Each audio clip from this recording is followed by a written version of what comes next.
beginning with Joe Biden. Joe seems a little unhappy in this screaming video that he makes, but watch how many times he blinks and ask yourself, could you go this long without ever blinking your eyes? You can't be pro-insurrection and pro-cop. You can't be pro-insurrection and pro-democracy. You can't be pro-insurrection and pro-American. Donald Trump lacked the courage to act. The brave women and men in blue all across this nation should never forget that.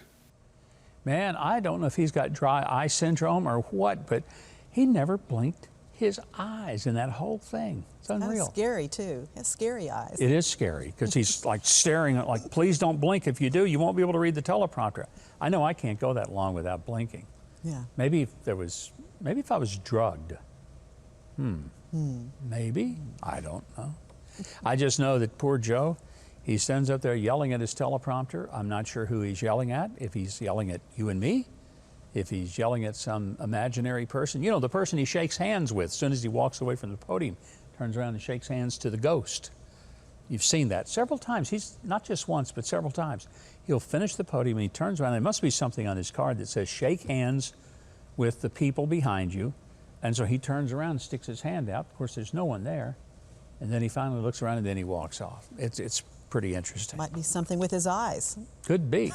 Now, this time, we don't know how many times he blinks because he's got sunglasses on, but I guess it's not just his eyes that are having trouble adjusting. So is his mouth and his brain as he tries to explain the medication that he was given when he was diagnosed with COVID. Millions of Americans have used Paxlovid, Paxlovid. I tell you what, I think I used it. No, Paxlovid, including me. Somebody must have whispered, it's Paxlovid. I thought he was going to end up saying, you know, that stuff they gave me, X-Lax. That's what it was. that would have been the most appropriate thing.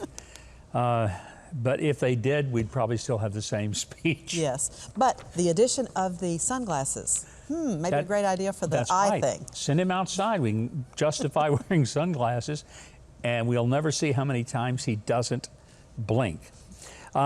This has been a tough week for America economically, and I say that because, like it or not, folks, by all definitions, we are in a recession. And everybody understands that. Well, almost everybody. There's one person who doesn't seem to. Mr. President, we're getting GDP numbers on Thursday. How worried should Americans be that we could be in a recession? We're not going to be in a recession. No, we're not in a recession. Man, we're doing so good, I don't know how we're going to keep up with it. We're all living the dream. That's what it is. We love these high gas prices. We love going to the stores and seeing empty shelves, and what we do find we're paying twice for. Yes, sir. We're not in any recession. Not on your life. We are most certainly not. I'll tell you, he may be right, because when the mainstream media starts saying something, I usually think they must be lying. And here's what they think about a recession. Thursday, that first reading of second quarter GDP, there's a possibility this is a negative number.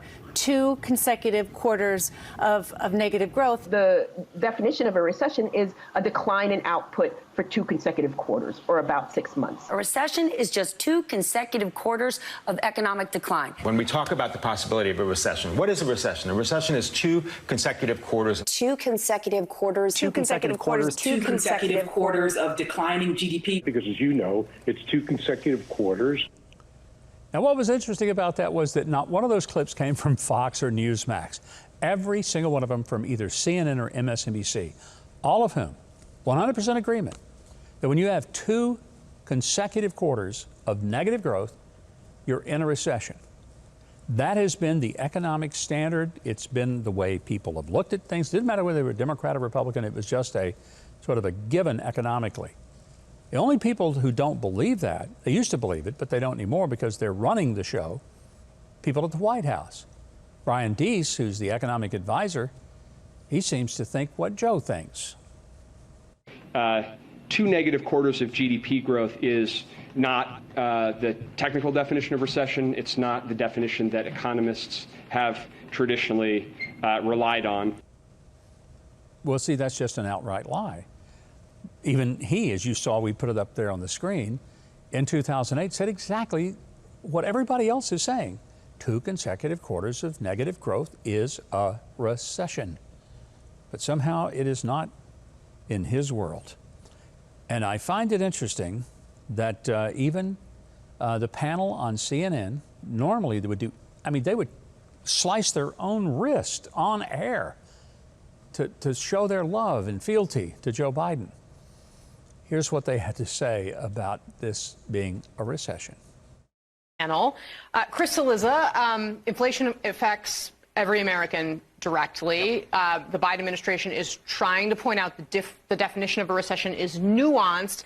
But I got to tell you, I struggle with this. I get that why they want to do it from a political perspective, but like you can't fake this. No, I was laughing to myself with the "in my view" thing that Caitlin highlighted, because it's like, well, in my view, I should be drafted into the NBA. Like the NBA executives didn't agree with that. Of dollars, right. Like it doesn't really matter what you.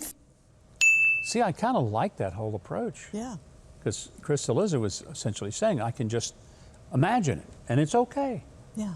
That's how we're living these world today. It's really insane.